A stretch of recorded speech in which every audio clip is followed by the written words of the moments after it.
چاہتا ہوں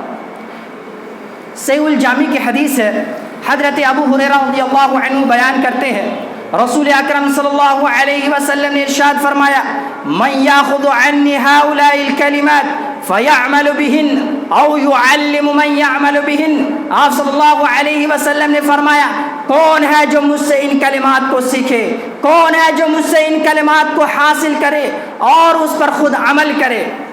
یا پھر ایسے شخص کو بتائے جو ان باتوں پر عمل کرتا ہو۔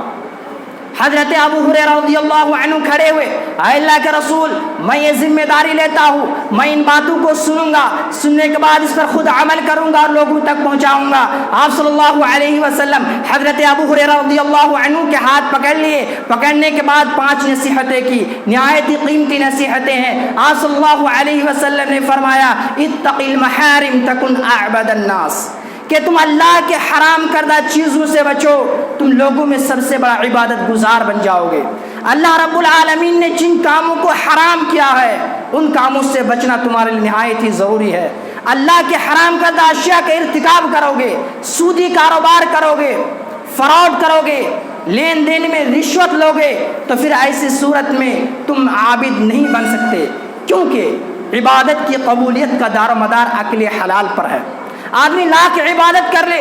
جب تک وہ حلال نہیں کھائے گا اس کی عبادت قبول نہیں ہوگی۔ مسلم شریف کی حدیث ہے، حضرت ابو ہریرہ رضی اللہ تعالی عنہ کی بڑی حدیث ہے، جس میں ایک شخص کا تذکرہ کیا گیا الرجل یطیل السفر اشعث واغبر، کہ ایک شخص جو لمبا سفر طے کر کے آتا ہے، اس کا بال پراگندہ ہوتا ہے، بکھرے ہوئے ہوتا ہے، اس پر پریشانی کے آثار نمایاں ہوتے ہیں، یمد یدیہ الی السماء یا ربی ومطعمہ حرام ومشربہ حرام وملبسہ حرام وغذی بالحرام فأنی یستجاب لہ۔ آپ صلی اللہ علیہ وسلم فرماتے ہیں وہ اپنے ہاتھوں کو اللہ رب العالمین کے جانب دراز کرتا ہے، آسمان کی طرف اٹھاتا ہے، دستے سوال دراز کرتا ہے، رو رو کر دعا کرتا ہے اور کہتا ہے کہ اے اللہ تو میری دعاؤں کو قبول فرما، حالانکہ اس کی حالت یہ ہوتی ہے کہ اس کا کھانا حرام، اس کا پہننا حرام، اس کا پینا حرام، اس کی غذا حرام، جس غذا سے اس کی پرورش ہوتی ہے وہ غذا بھی حرام۔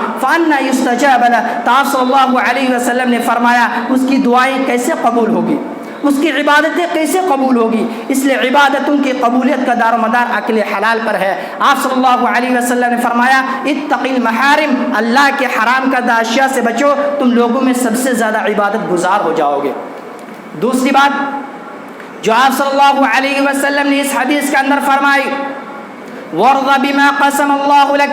تَكُنْ أَغْنَى النَّاسِ، کہ اللہ رب العالمین کے تقسیم پر راضی ہو جاؤ، اللہ رب العالمین نے تمہارے مقدر میں جتنا لکھ دیا ہے اس سے تم راضی ہو جاؤ، اللہ کے فیصلے پر راضی ہو جاؤ، تم لوگوں سے بے نیاز ہو جاؤ گے، لوگوں میں سب سے بڑا مالدار ہو جاؤ گے۔ آج لوگ پریشان حال ہے، مضطرب ہے، کیوں؟ اس لیے کہ ہم اللہ رب العالمین کے تقسیم پر راضی نہیں ہے، اللہ رب العالمین کے فیصلے پر راضی نہیں ہے، اللہ رب العالمین نے ہمارے مقدر میں جو لکھ دیا ہے مجھ سے راضی نہیں ہے۔ ہماری خواہش ہوتی ہے کہ ہمیں اور ملنا چاہیے، جس کی وجہ سے ہم پریشان ہیں، لوگوں کے سامنے دستے سوال دراز کرتے ہیں، لوگوں کے سامنے ہاتھ پھیلاتے ہیں، ہم لوگوں سے بے نیاز نہیں ہو پاتے ہیں، اس کی وجہ یہی ہے۔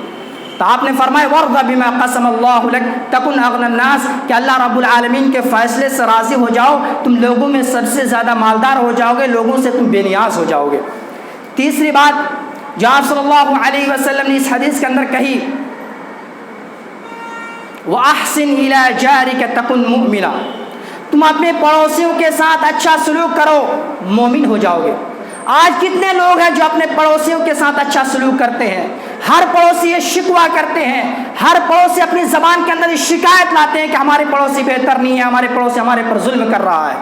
آپ صلی اللہ علیہ وسلم کی حدیث ہے لا يدخل الجنت من لا يؤمن جاره بوائقه، وہ شخص جنت میں داخل نہیں ہوگا جس کے پڑوسی کے شر سے وہ محفوظ نہ ہو، جس کے شر سے اس کے پڑوسی محفوظ نہ ہو، ایسا شخص جنت میں داخل نہیں ہوگا۔ اسی لیے پڑوسی کے ساتھ اچھا سلوک کریں، مومن ہو جائیں گے۔ وَأَحِبَّ لِلنَّاسِ مَا تُحِبُّ لِنَفْسِكَ تَكُنْ مُسْلِمًا، رسول صلی اللہ علیہ وسلم نے چوتھی نصیحت جو اس حدیث کے اندر کی ہے وہ یہ ہے کہ تم اپنے بھائیوں کے لیے وہی چیز پسند کرو جو اپنے لیے پسند کرتے ہو، مسلمان ہو جاؤ گے۔ جب تک ہم اپنے بھائیوں کے لیے وہی چیز پسند نہیں کریں گے جو اپنے لیے کرتے ہیں، ہم مسلمان حقیقی معنوں میں نہیں ہو سکتے۔ پانچویں نصیحت آپ نے کی وَلَا تُكْثِرِ الضَّحِكَ فَإِنَّ كَثْرَةَ الضَّحِكَ تُمِيتُ الْقَلْبَ، کہ زیادہ مت ہنسو، کیونکہ زیادہ ہنسی دلوں کو مردار کر دیتی ہے، اس لیے زیادہ ہنسنا نہیں۔ آپ صلی اللہ علیہ وسلم نے یہ 5 نصیحتیں کی، ان 5 باتوں کو سنہرے حروف میں لکھنے کے لائق ہیں، اور آپ صلی اللہ علیہ وسلم کی خصوصیت ہے کہ آپ صلی اللہ علیہ وسلم کو جوامع الکلم عطا کیا گیا۔ آپ صلی اللہ علیہ وسلم چند جملوں میں ایسی باتیں کہہ دیتے تھے جسے ایسا ہوتا تھا کہ جیسا کہ آپ سمندر کو دریا کو کوزے میں بند کر دیا ہو، تو اس طرح آپ کی باتیں ہوا کرتی تھی۔ تو آپ صلی اللہ علیہ وسلم نے اس حدیث کے اندر نہایت ہی 5 باتیں بتائی۔ دوسری حدیث جو حضرت ابو ہریرہ رضی اللہ تعالی عنہ کی ہے، جسے امام بخاری نے صحیح بخاری کتاب الرقاق کے اندر جگہ دی ہے، آپ صلی اللہ علیہ وسلم فرماتے ہیں قال النبی صلی اللہ علیہ وسلم ان اللہ تبارک وتعالی من عادى لي وليا فقد آذنته بالحرب وما تقرب إلي عبدي بالشيء أحب إلي مما افترضته عليه وما يزال عبدي يتقرب إلي بالنوافل حتى أحبه فإذا أحببته كنت سمعه الذي يسمع به وبصره الذي يبصر به ويده التي يبطش بها ورجله الذي يمشي بها ولئن سألني لأعطينه ولئن استعاذني لأعيذنه رواه البخاری فی کتاب الرقاق۔ امام بخاری نے اس حدیث کو کتاب الرقاق کے اندر جگہ دی ہے۔ حضرت ابو ہریرہ رضی اللہ عنہ بیان کرتے ہیں آپ صلی اللہ علیہ وسلم فرماتے ہیں کہ اللہ رب العالمین فرماتا ہے، اس حدیث کو حدیث قدسی کہتے ہیں، جس حدیث کے الفاظ آپ صلی اللہ علیہ وسلم کے ہو اور معنی اللہ رب العالمین کی جانب سے ہو تو حدیث قدسی ہے۔ تو آپ صلی اللہ علیہ وسلم نے اللہ رب العالمین سے روایت کرتے ہوئے فرمایا من عادى لي وليا فقد آذنته بالحق، جو میرے کسی ولی سے دشمنی رکھے گا، میرے کسی ولی سے دوست سے دشمنی رکھے گا، عناد رکھے گا، بغض رکھے گا، فقد آذنته بالحرب، میں ایسے جنگ سے اعلان جنگ کرتا ہوں، میں ایسے شخص سے اعلان جنگ کرتا ہوں۔ ہے کسی کے اندر ہمت کہ اللہ رب العالمین سے جنگ کرے؟ یہ حدیث کا ٹکڑا بتا رہا ہے کہ اللہ کی ولی سے دوستی رکھنا ایمان کی نشانی ہے۔ لیکن سوال یہ ہے کہ اللہ کی ولی ہے کون؟ سماج و معاشرے کے اندر جو رائج ہے کہ جو ہواؤں میں اڑتا ہو، سمندر میں چلتا ہو، ننگا رہتا ہو، جسے اپنے سطر چھپانے کا ڈنگ نہیں ہوا اللہ کے ولی، وہ ہر چیز ہو سکتا لیکن اللہ کے ولی کبھی نہیں ہو سکتا۔ اللہ کے ولی ہے کون؟ اس بات کو جاننے کے لیے آپ سورہ یونس اٹھائیے، اس میں اللہ رب العالمین آیت نمبر 62 اور 63 کے اندر فرماتا ہے الا ان اولیاء اللہ لا خوف علیہم ولا هم يحزنون، جو اللہ کے دوست ہیں، جو اللہ کے اولیاء ہیں، اس پر کوئی خوف نہیں، اس پر کوئی ڈر نہیں، اور وہ رنجیدہ نہیں ہوتے، کبیدہ خاطر نہیں ہوتے۔ الذین آمنوا وکانوا یتقون، جو مومن ہوتے ہیں، اللہ رب العالمین کی ذات پر ایمان رکھتے ہیں، اللہ رب العالمین کے ڈر سے ہر طرح کی برائی سے بچتے ہیں، اور وہ متقی ہوتے ہیں۔ یہ اولیاء اللہ کی صفت ہے۔ مزید آپ صلی اللہ علیہ وسلم نے اولیاء اللہ کی صفت کو اس حدیث کے اندر بیان کی، جو فرائض کے ساتھ ساتھ نوافل کا اہتمام کرتے ہیں۔ آپ صلی اللہ علیہ وسلم نے فرمایا بندہ سب سے زیادہ میرا تقرب جس چیز کے ذریعے حاصل کر سکتا ہے وہ ہے فرائض۔ فرائض کا اہتمام کیے بغیر کوئی شخص ولی نہیں بن سکتا۔ لیکن یہاں تو ایسے ولی کا تذکرہ ہوتا ہے جس نے نماز کو اپنے اوپر سے اٹھا لیا، کہا کہ ہم سے نماز معاف ہے، ہمیں نماز پڑھنے کی ضرورت نہیں ہے۔ یہ حدیث بتلا رہی ہے کہ فرائض کا اہتمام کیے بغیر ولی نہیں بن سکتا، اور جو فرض نماز کے ساتھ ساتھ فرض نفل نماز ادا کرنے لگے، فرض زکوٰۃ دینے کے ساتھ ساتھ نفلی صدقہ و خیرات کرنے لگے، فرض روزہ رکھنے کے ساتھ ساتھ نفلی روزہ رکھنے لگے، تو ایسی صورت میں اللہ رب العالمین ایسے لوگوں سے محبت کرنے لگتا ہے۔ اور کمال کی بات یہ ہے کہ اللہ رب العالمین کسی بندے سے محبت کرنے لگے۔ کوئی بندہ یہ کہے کہ میں اللہ رب العالمین سے محبت کرتا ہوں، یہ کمال نہیں ہے۔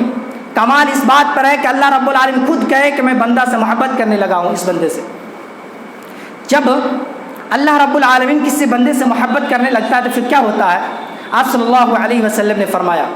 فَإِذَا أَحْبَبْتُهُ كُنْتُ سَمْعَهُ الَّذِي يَسْمَعُ بِهِ، جب میں کسی بندے سے محبت کرنے لگتا ہوں تو میں اس کا کان بن جاتا ہوں جس سے وہ سنتا ہے، میں اس کا ہاتھ بن جاتا ہوں جس سے وہ پکڑتا ہے، میں اس کے پیر بن جاتا ہوں جس سے وہ چلتا ہے، اس کے سارا اعضاء اللہ رب العالمین کے مطیع و فرمانبردار ہو جاتا ہے، اور جب وہ دعا مانگتا ہے تو اللہ رب العالمین اس کی دعاؤں کو قبول فرماتا ہے، وہ مستجاب الدعوات ہوتا ہے۔ اسی لیے اگر آپ وسیلہ تلاش کرنا چاہیں تو ان 3 وسیلوں کو تلاش کریں، کسی اولیاء کی دعا کو، کیونکہ اولیاء اللہ کی دعا کو اللہ رب العالمین رد نہیں کرتا، اس کی دعاؤں کو قبول فرماتا ہے، اس لیے اولیاء اللہ کی دعاؤں کو آپ وسیلہ بنا سکتے ہیں۔ اسی طرح اللہ رب العالمین کی جو اسماء حسنی ہے، اللہ رب العالمین کے جو بہترین نام ہے، ان ناموں کے ذریعے آپ دعا مانگ سکتے ہیں، اللہ رب العالمین آپ کی دعاؤں کو قبول فرمائے گا۔ وَلِلَّهِ الْأَسْمَاءُ الْحُسْنَى فَادْعُوهُ بِهَا، کہ اللہ رب العالمین کے بہترین نام ہیں، ان ناموں کے ذریعے اللہ رب العالمین کو یاد کرو، اس سے دعا مانگو۔ اور تیسری قسم کہ نیک اعمال کو وسیلہ بنائے، عمل صالح کو وسیلہ بنائے۔ یہ وسیلہ کی 3 قسم ہیں، ان تینوں وسیلے کے علاوہ دیگر وسیلہ جو لوگ تلاش کرتے ہیں وہ جائز نہیں ہے، اس لیے جب بھی آپ کو وسیلہ تلاش کرنا ہو ان 3 وسیلوں کو تلاش کریں۔ آگے آپ صلی اللہ علیہ وسلم نے فرمایا وَلَئِنِ اسْتَعَاذَنِي لَأُعِيذَنَّهُ، جب اللہ کا اولیاء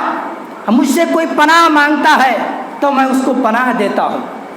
تو اس حدیث کے اندر آپ صلی اللہ علیہ وسلم نے اپنے محبوب و مقرب ترین بندوں کی صفت کو بیان فرمایا ہے۔ میرے بھائیوں، پورے خطبہ کا خلاصہ یہ ہے کہ ہم وقت اللہ رب العالمین سے ڈرتے ہوئے، اللہ رب العالمین کی خشیت سے اپنے دل کو معمور کرتے ہوئے نیک اعمال میں سبقت کرے، اور یہی چیز پورے قرآن مجید کے اندر مومنوں سے مطالبہ کیا گیا ہے کہ مومن اپنے دلوں کے اندر اللہ کا تقوی پیدا کرے، اور جب کوئی بندہ اللہ کا تقوی اپنے دلوں کے اندر پیدا کر لیتا ہے تو اس کی دنیاوی زندگی بھی سنور جاتی ہے اور اخروی زندگی بھی سنور جاتی ہے۔ دنیا کے اندر اللہ رب العالمین بے حساب رزق عطا کرتا ہے، اور آخرت کے اندر ایسے لوگوں سے اللہ رب العالمین نے جنت کا وعدہ کیا ہے۔ مثل الجنت التي وعد المتقون، کہ اس جنت کی مثال جس کا وعدہ مومنوں سے، متقیوں سے کیا گیا ہے۔ ان المتقین مفازا، کہ متقیوں کے لیے کامیابی ہے۔ تو گویا کہ اللہ رب العالمین نے قرآن مقدس کے اندر متقیوں کو جنت کی خوشخبری اور بشارت سنائی ہے، لہٰذا ہم اللہ رب العالمین سے خوف کھاتے ہوئے ہر طرح کی برائی و معصیت سے اجتناب کریں اور نیک اعمال میں سبقت کرنے کی کوشش کریں۔ آخر میں اللہ رب العالمین کی ذات سے دعا کرتے ہیں کہ بار الہ تو ہم تمام لوگوں کو کے دلوں کے اندر تیرا خوف اور تیرا ڈر پیدا کر دے، اور ہمیں ہر طرح کی معصیت سے، ہر طرح کی برائی سے، ہر طرح کی فاحشات اور لغویات سے بچا۔ بار الہ جو ہم میں سے بیمار ہے تو اس کو شفائے عاجلہ و کاملہ عطا فرما۔ جن لوگوں نے دعا کی درخواست کی ہے خصوصیت کے ساتھ ان کو شفائے عاجلہ و کاملہ عطا فرما۔ اور جو یہ وبائی مرض پھیلی ہوئی ہے بار الہ تو اس وبائی مرض سے ہم تمام لوگوں کو محفوظ رکھ، اور جو لوگ اس مرض خبیث میں مبتلا ہے تو اس کو شفائے کلی عطا فرما۔ جو پوری دنیا کے اندر جہاں بھی مسلمان پریشان حال ہے اس کی پریشانی کو دور فرما۔ وطن عزیز ہندوستان کے اندر جہاں بھی مسلمان پریشان حال ہے اس کی پریشانی کو غیبی طور پر مدد کر کے دور فرما، اور جو ہم میں سے قرض خواہ ہے بار الہ اس کے لیے کوئی سبیل نکال دے جس کی وجہ سے وہ قرض کی ادائیگی کر سکے۔ اقول قولی ھذا واستغفر اللہ لی ولکم ولسائر المسلمین واستغفروہ انہ هو الغفور الرحیم۔